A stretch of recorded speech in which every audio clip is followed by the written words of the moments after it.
여러분 안녕하십니까? 오늘은 여러분과 함께 일본 속의 백제 구다라에 관한 중요한 그 내용들을 차분하게 말씀을 나눠볼까 합니다. 구다라가 뭔지 여러분 아시죠? 일본 사람들이 백제를 가르쳐서 구다라라고 부르고 있다는 거 아실 줄 압니다. 구다라. 그런데 일본 사람들은 옛날부터 중요한 한 가지 말을 하고 있습니다. 구다라나이 그런 말을 합니다.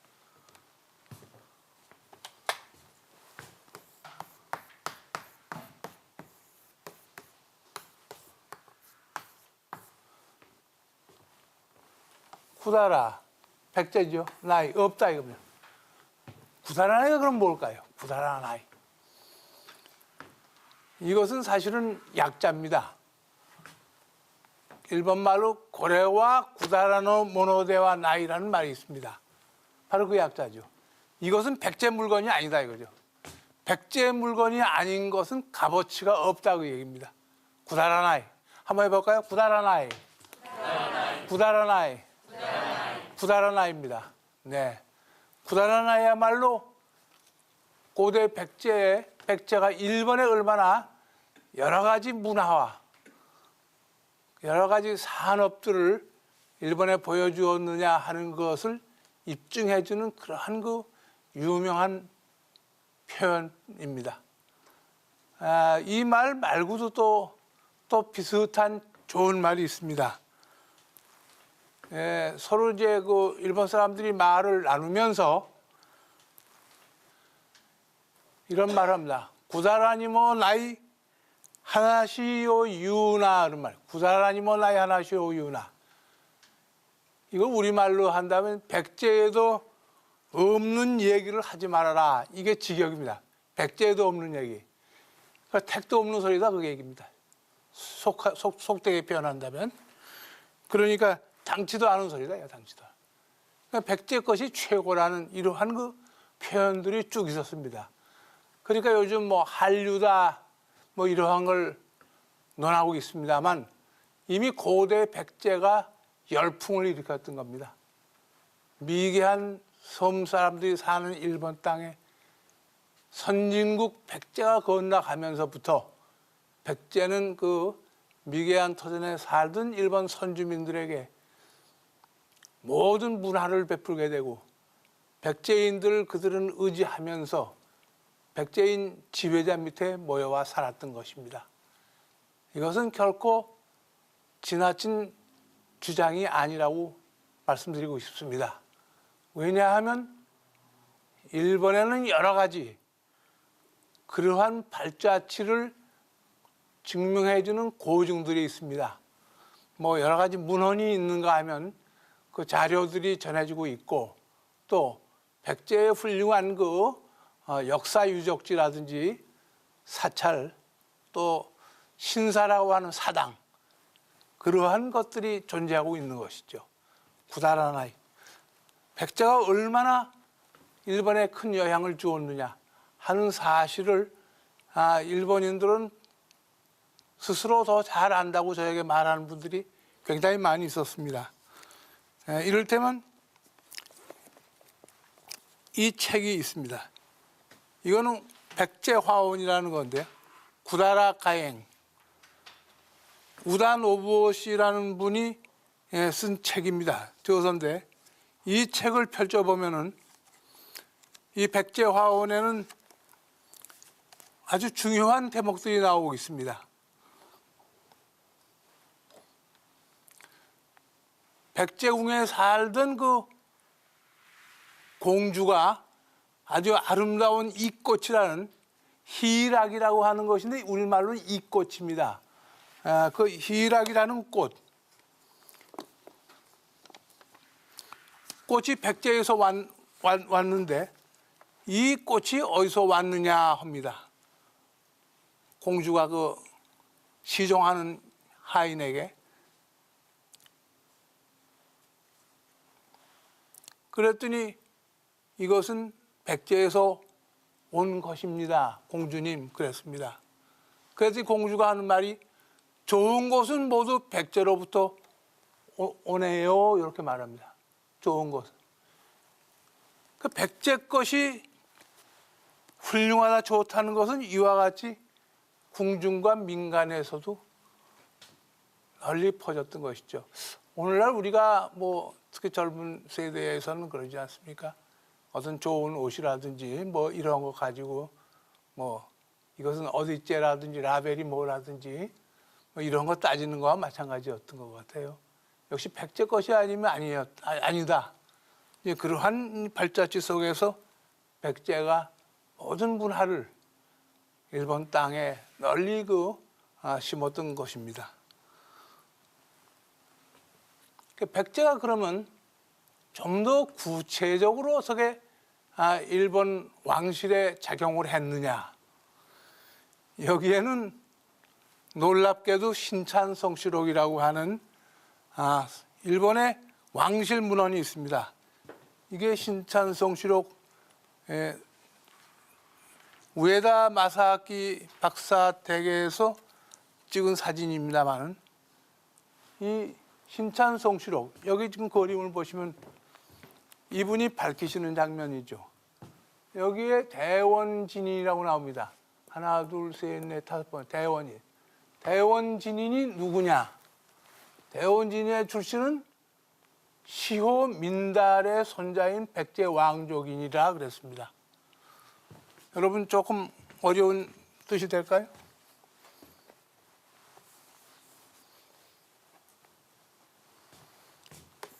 한자로 쓴다면 이제 그 대원진인의 이 사람의 계보를 설명하는 겁니다. 일본 말은 이게 오하라노 마이토라고 합니다. 오하라노 마이토. 이 대원진인의 계보가 시호는 뭐냐? 왕호죠? 민달.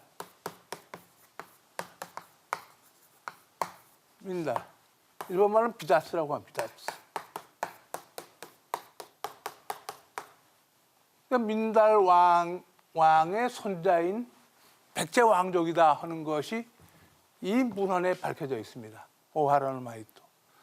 더구나 이 문헌은 일본에서 두 번째로 오래된 일본 국보급의 그러한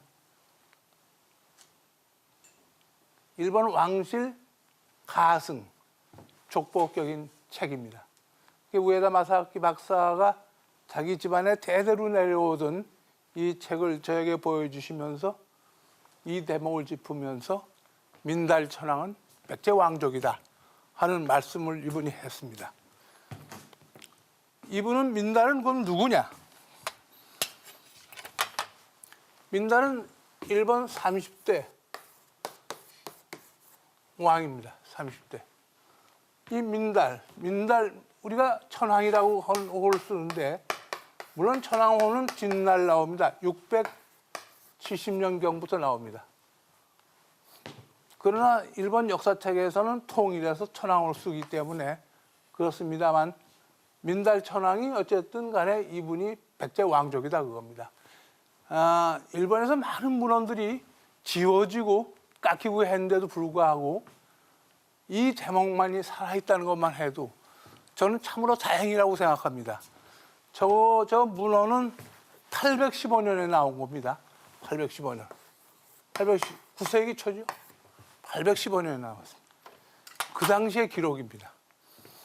물론 저 문헌을 현대에 인쇄한 책도 있습니다.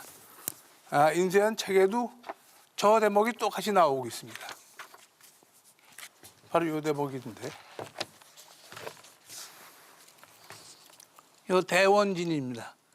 출자시 민달손 백제왕이야 이렇게 나옵니다. 그리고 속일본기라고 하는 일본 왕실 역사책에도 이 내용이 부합한다고 했습니다.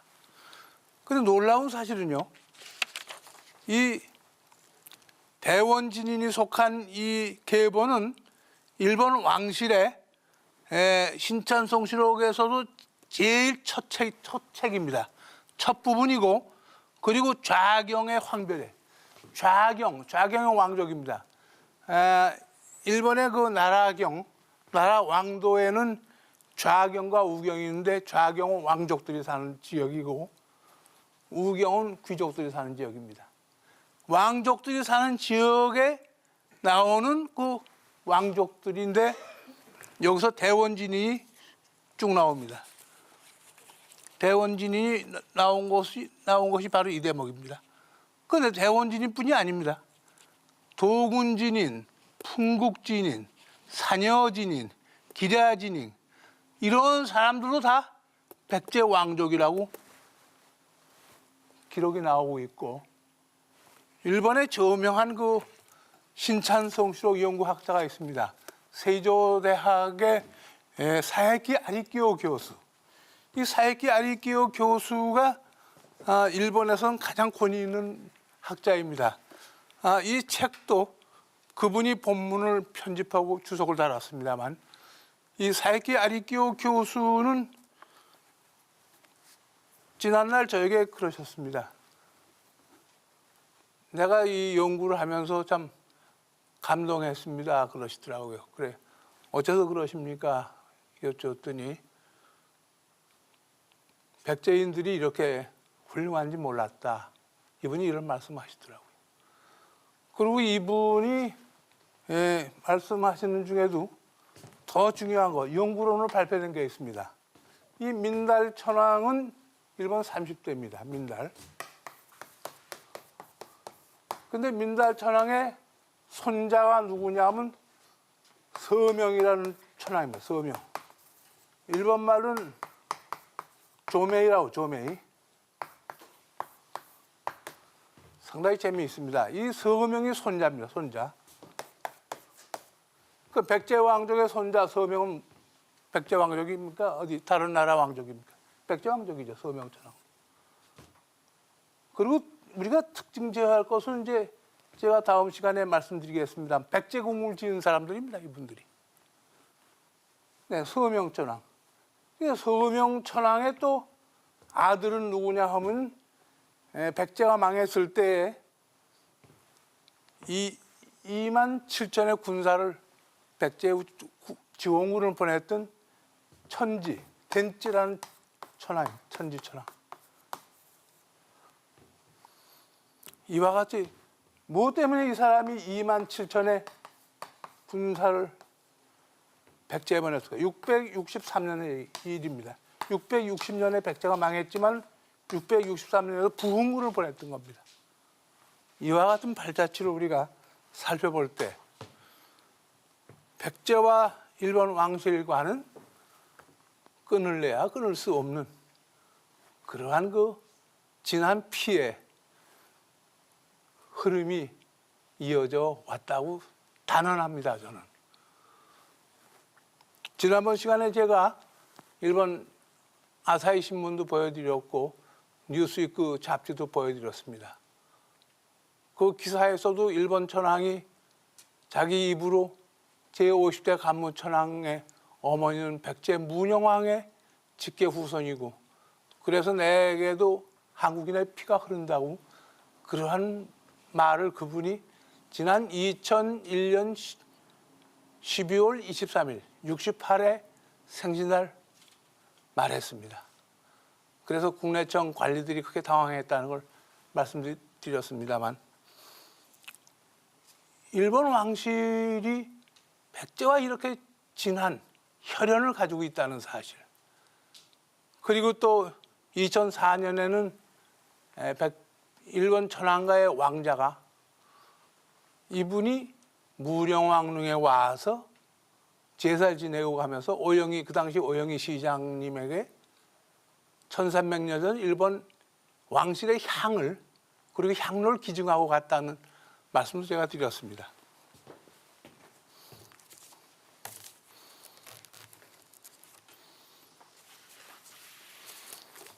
지난번에 사진을 제가 보여드리지 못해서 이걸 오늘 가져왔습니다만, 이분이 오영희 시장이고 이분이 일본 왕자입니다. 그리고 이분은 이분 수행한 왕실 직원입니다. 이와 같은 사실은 그 당시에 이제 보도가 자세히 됐습니다만 무엇 때문에 이분이 무령왕릉에 와서 제사를 지내고 갔겠습니까? 여러분 댁에서도 제사 지낼 때 남의 집 제사를 지내지는 않지 않습니까? 자기 조상의 제사를 지내죠. 마찬가지입니다. 이와 같은 사실들을 우리가 하나하나 살펴보면서 우리가 백제와 일본 왕실과의 연관관계를 우리가 따져보지 않을 수가 없는 것입니다.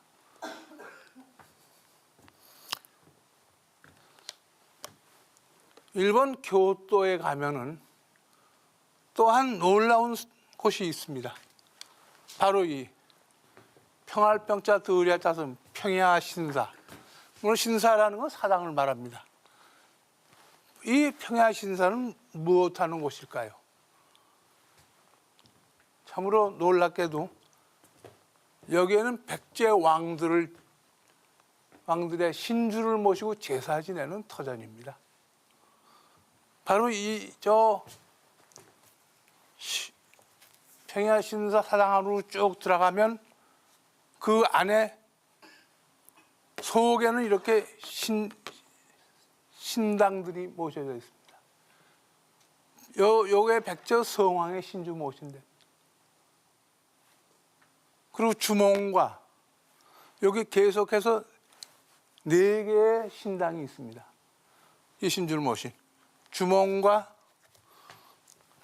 초고왕과 그리고 50대 간무천왕의 생모이셨던 문영왕의 직계우선 화실립 황태우의 사당도 거기 있는 것입니다. 그러니까 일본 교토 하면 어떤 곳일까요? 교토는 뭐 일본의 오늘날 지난날의 왕도로 유명합니다만 제50대 간무천왕이 환무라고 씁니다. 794년에 왕도를 옮긴 곳입니다. 천도한 곳에. 그 해양경, 평안경이에요. 평안경.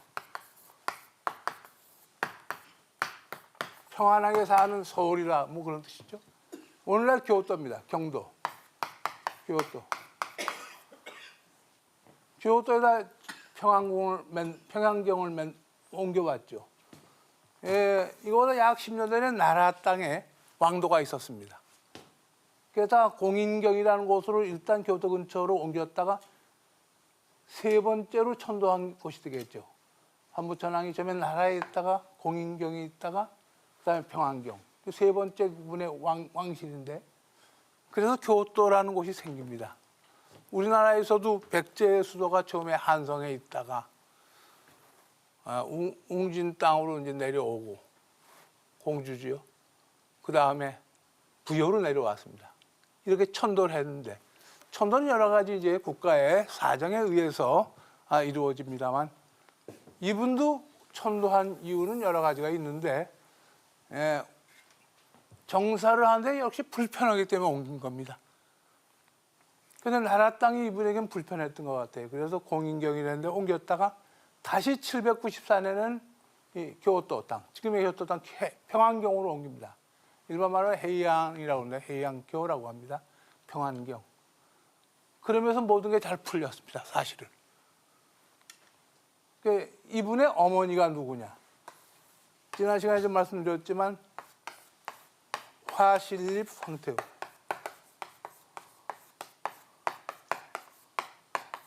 세신자 사간입자죠. 뒷날이 화자의 성을 고야로 바꿉니다. 고야라는 또 천왕도 있습니다. 백제계열의 천왕이 있습니다. 그런데 이 고야 실립으로 부르게 됩니다. 그 일본 속일본기 기사에는 물론 화실립으로 처음에 나오죠. 그 뒷날 이제 고야로 바꿨다는 기사도 나옵니다. 뭐 성은 뭐 일본 왕실에서는 그 왕이 바꿔주고 그럽니다. 그리고 뭐 그것은 공주라든지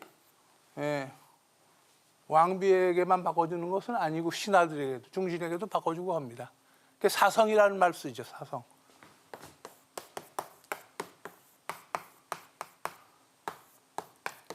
왕이 내려주신 성씨다 이거죠. 사성. 사성은 이제 고야인데 이 화실립 황태우가 일본 50대 환무천황, 일본 말로 칸무라고 합니다만 이분의 생모이십니다. 그리고 이 사람이 효자 중에 효자입니다. 아주 극진한 그 효성을 다했기 때문에 이 화실립 황태우는 이분이 돌아가신 뒤에도 크게 그 대접을 받았습니다. 이분의 아버지가 누구냐? 아버지는 광인이라는 분인데 49대.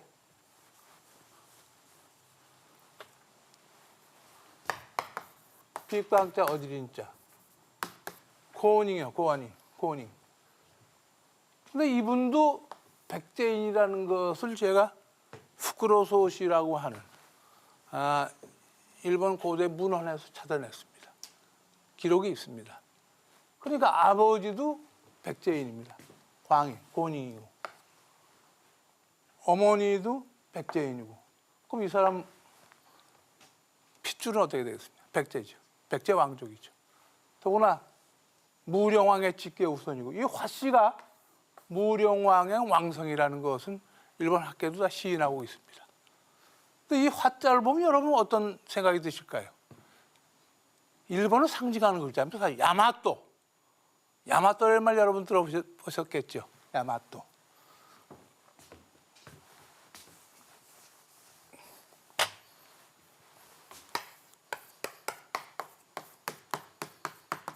이 화를 야마토라고 했죠. 야마토는 일본입니다.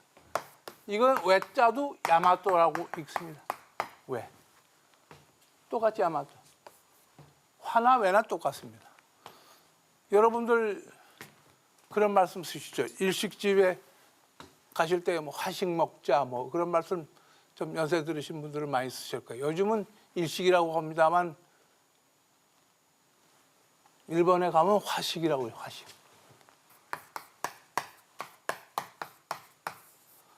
화식이 일본 음식입니다. 화식. 성왕의 성씨 화자예요. 화실립 황태우. 화실립 황태우의 아버지가 되는 분은 화을계. 그래서 일본 왕실에서 그분이 화조신, 야마토 조신이라고 불렀다는 건 일본 역사책에 자세히 나옵니다. 화을계입니다. 아버지가. 화을계. 젊은 층에서는 제가 한자를 써서 조금 이해하기 힘드시겠지만 한자도 좀 배워둘 필요가 있습니다. 야마토 조신이요. 이름은 화을계입니다. 이분은 백제가 망했을 때 일본으로 건너왔습니다. 왜 왕실로 왔죠? 일본 왕실로 그 당시에. 그래서 왕실에서 조신, 조정의 신하로 받듦을 받았던 분입니다. 그리고 따님이 태어난 게 화실립 황태우. 화실립 황태우가 이 광인 천황이 왕자 때 결혼했습니다. 그리고 낳은 아들이 50대 간무천황입니다. 이러한 핏줄, 이걸 뭐 누가 속일 수 없지 않습니까? 그리고 더구나 이 화실립 황태우에 대해서는 뭐 일본의 왕실 역사책 자세히 나와 있고 아주 자세히 나와 있습니다. 그리고 그 화실립 황태우가 아주 어질고 아주 그 훌륭하다는 그러한 기록들이 쭉 나옵니다. 그냥 훌륭한 아들을 뒀죠. 그래서 어쨌든 이 화자, 야마토라는 글자 우리가 이걸 좀 생각할 필요가 있습니다. 일본 사람들 그래서 일반적으로는 이걸 와쇼쿠라고도 하는데 사실은 이건 와쇼쿠가 아니라 와지키로 읽어야 합니다. 근데 요즘은 세속적으로 와쇼쿠라고 읽는데 와지키입니다. 와지키.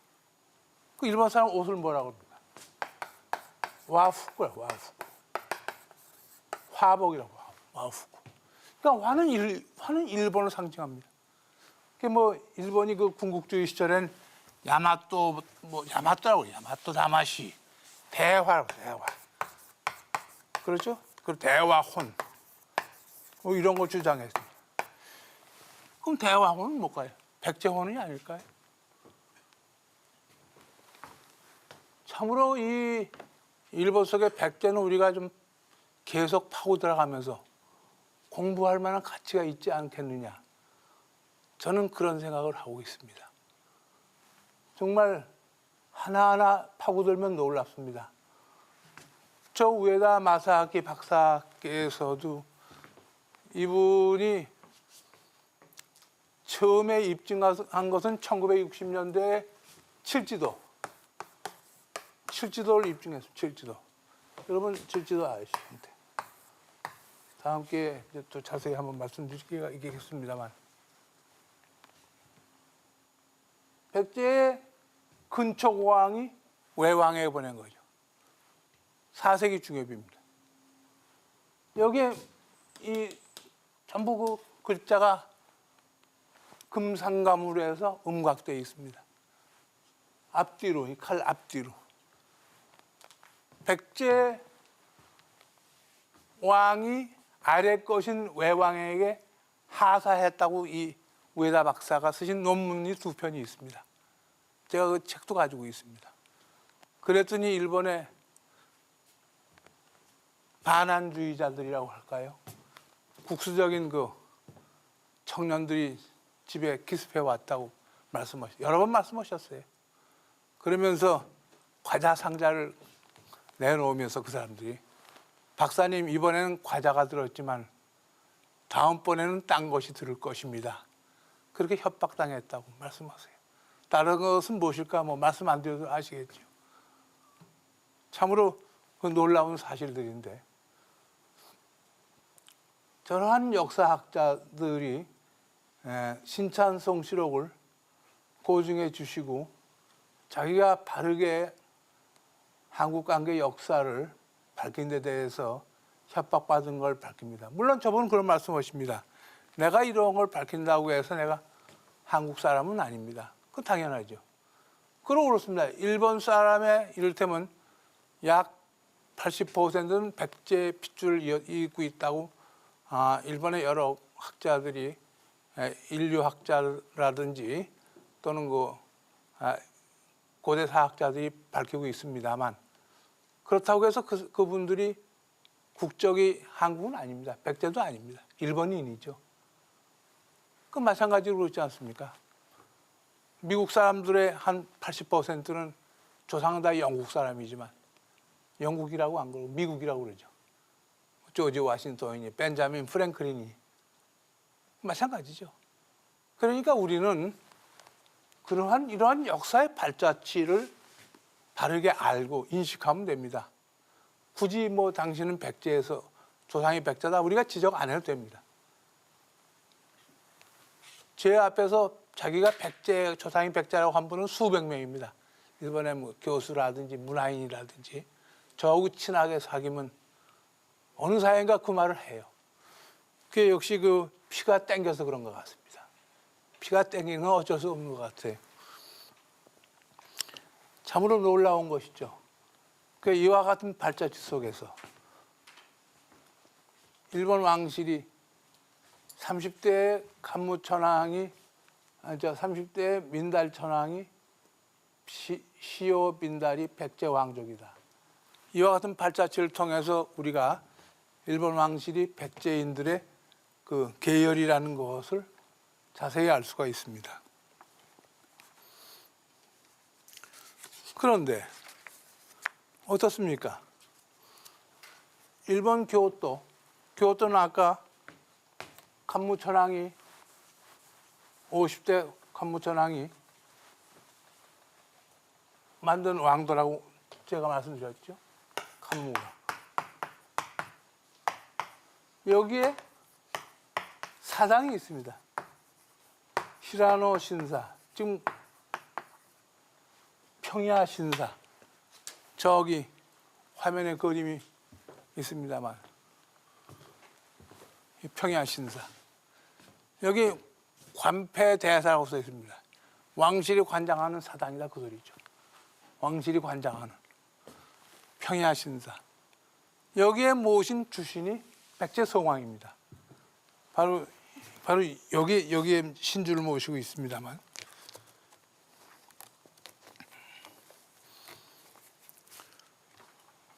백제성왕을 모시고 있다 하는 그 사실이 이 사람 홍윤기가 주장하는 것이 아니고, 저는 문헌사학자의 입장에서 많은 그 문헌을 그동안 수집했었습니다. 이 반노부토모라고 하는 일본의 국학자가 있습니다. 19세기 유명한 국학자.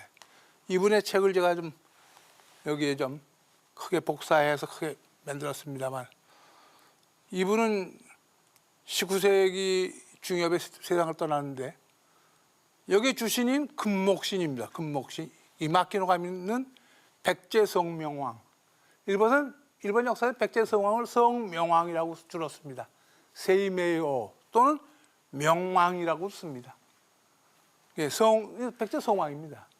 뭐 이거 일본 학자가 대학자가 이 사람이 시인한 거죠. 근데 덮어놓고 온 것이 아니고, 이분도 여러 가지 그 일본 고대의 문헌들 가지고 밝힌 겁니다.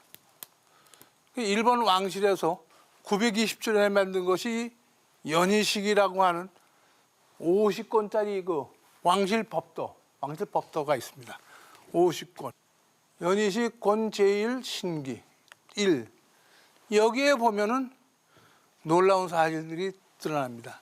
국내성이란 왕실에 모신 신, 여기에 한신사 이자로 나와. 한신자, 가라노카미, 한신은 뭡니까? 한신이 백제신입니다. 이건 저 우에다 마사키 박사뿐이 아니라 여러 학자들이 고증했습니다.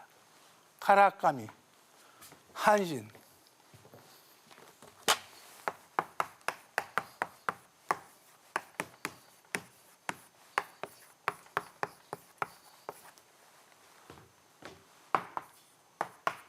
일본 말은 카라카미입니다.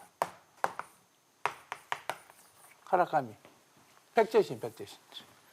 백제신 두 분을 모시고 있어요. 일본 왕실에 모시고 있는데, 이 문헌에 보면은 그 간무천왕이 평안경을 짓고, 이게 왕궁 아닙니까? 왕궁. 이 북쪽에다가 한신사를 세웠다는 것이 저 왕실법도 책에 나와. 한신사. 백제신 사당이죠. 백제신 사당. 북쪽에다. 우리가 제사상도 북쪽에 놓고 제사 지내지 않습니까? 이러한 우리 민족의 풍습, 민족의 그 전통. 그 간부천왕이 794년에 왕도를 교토 땅에 옮기고, 해안경이라고 했습니다. 평안경에 옮기고, 한신사의 백제신 두 분을 모시고 제사 지내는데, 이게 언제 지내느냐? 12월 23일 날 지내요. 12월 23일. 해마다. 지금도 지내는 걸 제가 일본 천황궁에 2002년 7월 11일 날 들어가가지고 제사 담당관 아베 수에마사 씨로부터 확인했습니다. 그 12월 23일을 갖다가 뭐라고 그러냐면 신상제 제사, 신상제.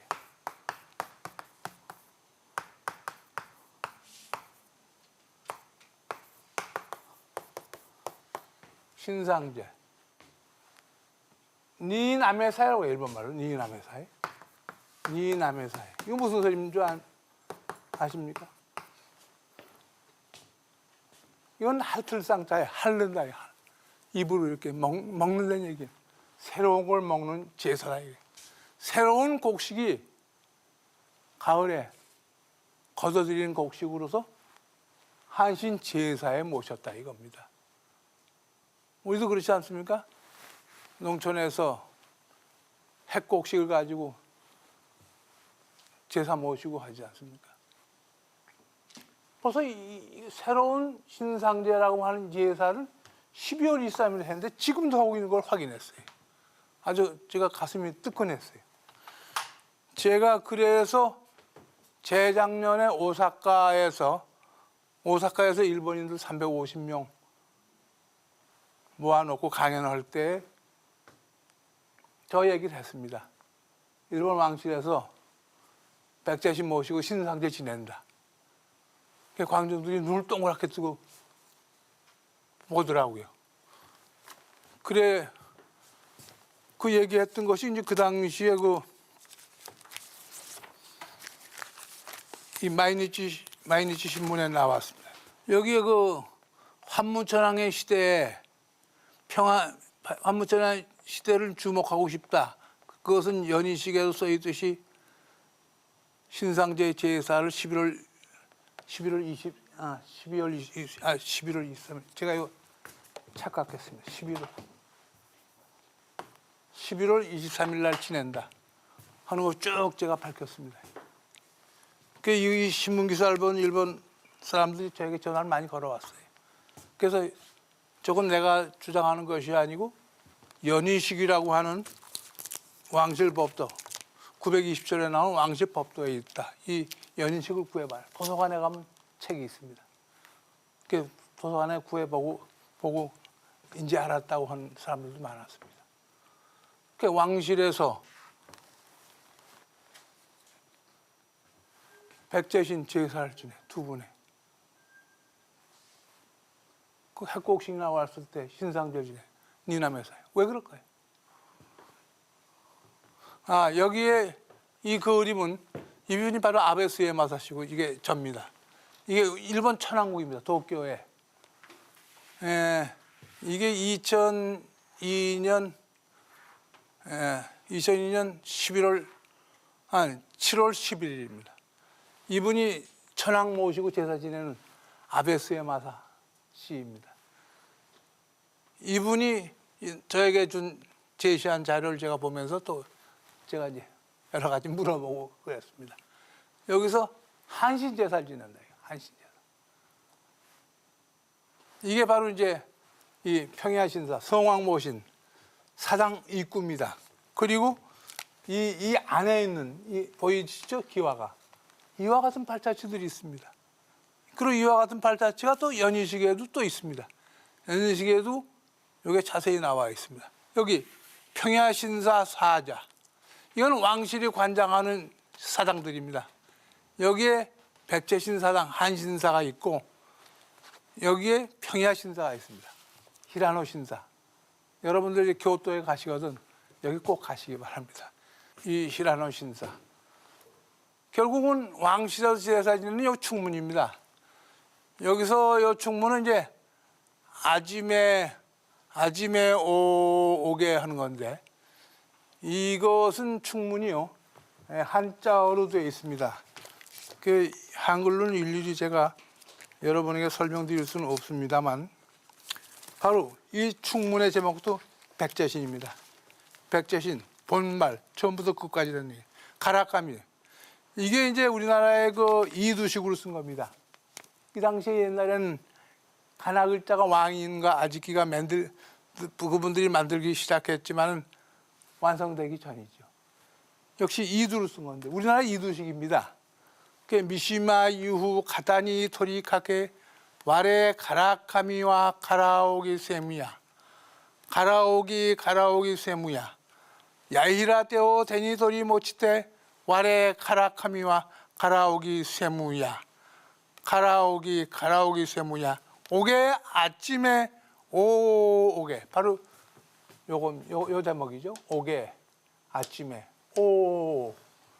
아지메 신이 와서 제사 잡수시라고 얘기해요. 아지메 신. 그 우에다 마사키 박사는 아지메 신을 최고의 무녀라고 본다고 저에게 직접 여러 번 말씀하셨어요.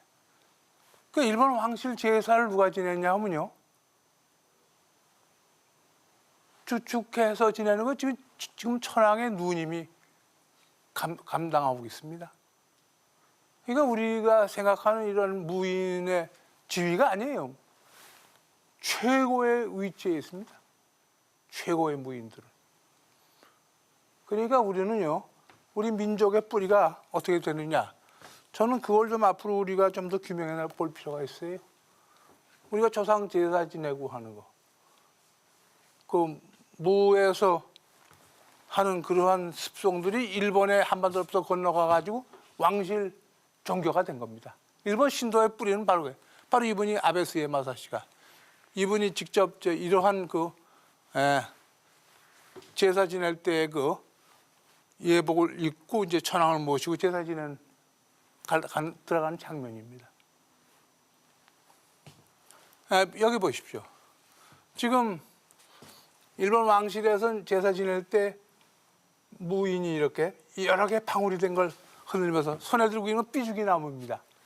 이 방울을 흔들면서 춤춥니다. 우리나라 무인들하고 똑같습니다. 상당히 경탄스럽죠. 그리고 여기서 장구 치고 징도 치고 그럽니다. 비리도 붑니다. 어떻습니까? 우리나라의 무인 어떻습니까? 김금녀 문화, 인간 문화의 김금녀 여사죠. 여기 방울 똑같이 방울 들고 있죠. 여기 소나무 들고 있습니다. 똑같습니다. 그리고 우리가 그 구슬하고 할 때는 여러 가지 칼을 잡는다든지 여러 가지 그러한 습성들이 있습니다. 이것은 뭐냐면요, 패백하는 겁니다. 신에게 이 천을 바치는 겁니다. 신성한 곳이라는 뜻이기도 해요. 왜 그럴까요? 예전에는 옷감이 귀했습니다. 종이가 귀했습니다. 그래서 신에게 바칠 때에는 저러한 흰 천이나 흰 종이를 바쳤던 겁니다. 그러니까 오늘날 우리가 흔하게 종이를 막 쓰고 막 그럽니다. 막 정말 함부로 막 버리고 하는데 정말 종이 아껴야 됩니다. 우리가 너무 물질이 풍부해가지고 좀 그런데. 그리고 이 히라노 신사 성왕 사당에 와서 일본 천황 폐하, 이분이 이 소화천하입니다. 이것은 여기다가 성왕 사당을 위해서 소나무를 심고 했다는 그 기념 이게 간판입니다. 근데 제가 이걸 2000년에 일본 천황을 한국이라는 책에다 밝혔거든요. 그 책이 나간 뒤에 이거 없애버렸어요. 지금 여러분이 평양신사 가면 이거 없습니다. 그래서 제가 이 사진을 아주 크게 아끼고 있습니다. 천황 폐하가 식수했다. 요거 바로 요겁니다. 이 소나무입니다. 근데 이 소나무도 요새는 안 보여요. 어떻게 뽑아서 딴 데 옮겨놨는지. 하여간 한국 발자취를 자꾸만 어떻게 그런 속이는 그런 게 있어요. 더구나 여기 있던 지금 궁사가 아니고 여기 있던 10년 전에 있던 궁사는 제가 이걸 밝힌 뒤에 아주 저하고 위에다 마사키 박사를 막 욕하고 그러더라고. 일본 학자가 그러더라고요. 그러니까 이 사람들이 처음에는 이게 성왕의 사당이라도 안 밝히고 있었어요. 문헌에 다 있죠. 옛날 문헌에. 이게 성왕의 사당이에요. 이게 주몽의 사당인심이에요. 주몽, 고주몽. 그리고 이쪽 뒤로 가면 또 이제 이어집니다. 그 끄트머리 쪽이 이제 화실리 황태우. 황태우의 공주님 사당. 이렇게 되어 있습니다. 그 어쨌든 이와 같은 백제신 제사 이런 걸 지내는 바로 여기에 나옵니다. 예, 9세기 초두에 평안의 신천도 하야함에 따라서 야마토라는 건 이거 나라 땅을 말해요. 야마토로부터 옮겨오신 금목신, 구도신, 고개신, 힘의 신의 사자를 제사를 모시는 왕실 큰 사당입니다. 이렇게 돼 있지 않습니까? 여기 금목신, 이마키노가미, 이분이 백제의 성왕이라는 것이 지금부터 100여 년 전에 밝힌 겁니다.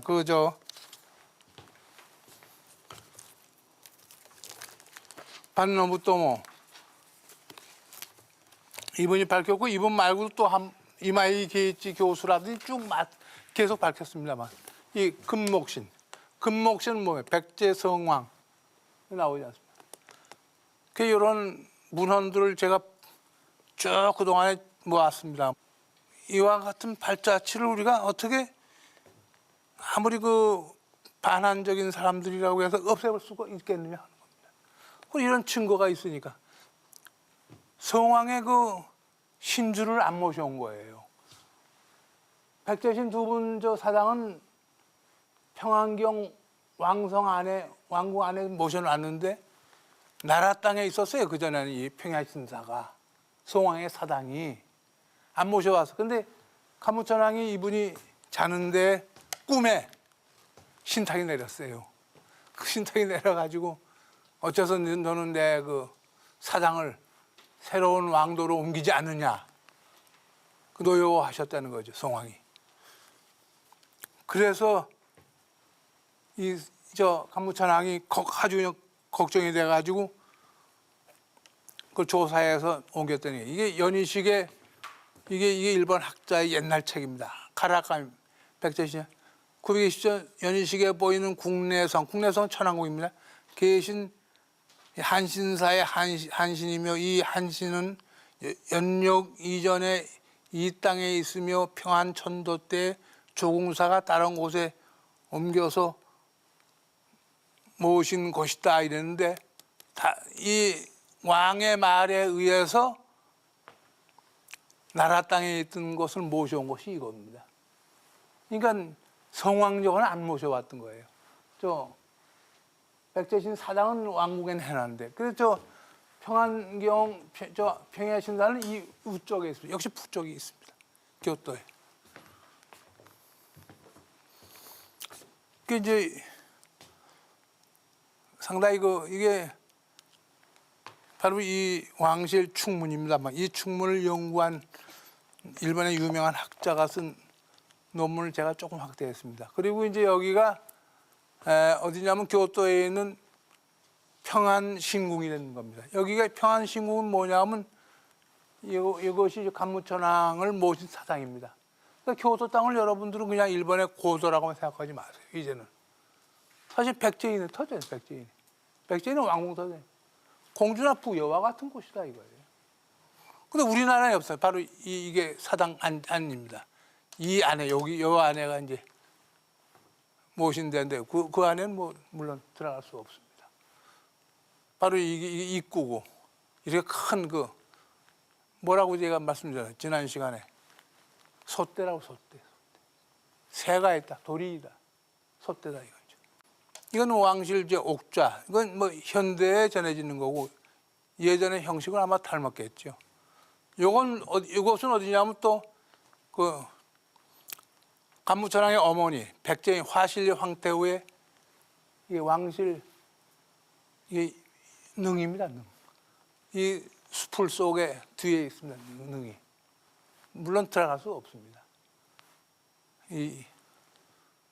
이거는 이제 왕실 평야신사 성왕사당에 있는 고구려견이라고 고마인이라고 해서 사실 한국개라는 뜻이죠. 영특한 이 개 두 마리가 언제나 일본의 사당이나 이런 데 가면 있습니다. 그래서 악귀를 쫓는다. 악귀. 못된 역귀를 쫓는다. 뭐 여러 가지 말을 합니다. 네, 이것은 우리 부여 읍내에 있는 성왕의 모습이시죠. 예. 제가 그 사진은 잘 찍을 줄 몰라도 똑바로 좀 찍으려고 그랬는데 여기 이건데 뭐 성왕의 영정이시죠, 영정. 예. 물론 이거 후대에 그린 겁니다만 뭐 상당히 잘 그린 것 같아요. 그 기품이 있고 성왕이 대단하신 분 같아요.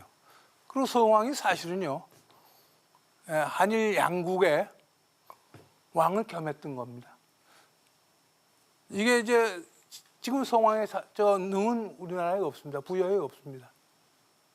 그냥 가능만 있어요. 그냥 바로 이것이 성왕의 능입니다. 훈명천왕능이라고 하는데 김매라는 일본 왕, 29대 일본 왕, 그분이 바로 성왕입니다. 이것은 홍윤기가 주장하는 것이 아니고 일본의 저명한 또 역사학자가 그걸 밝혔습니다. 두 개의 얼굴 가진 대왕이라고 고바야시 야스코시라고 하는 유명한 역사학자예요. 이 책도 일반 출판사가 유명한 일본의 문예춘추라는 출판사에서 나온 책. 여기에 보면은 이분이 성왕에 대해서 구체적으로 썼어요. 보시면 백제성왕, 백제왕, 성왕은 훈명천왕이었다. 김매이등노였다. 이분만 이렇게 주장하는 건 아니에요. 여러 학자들이 주장합니다.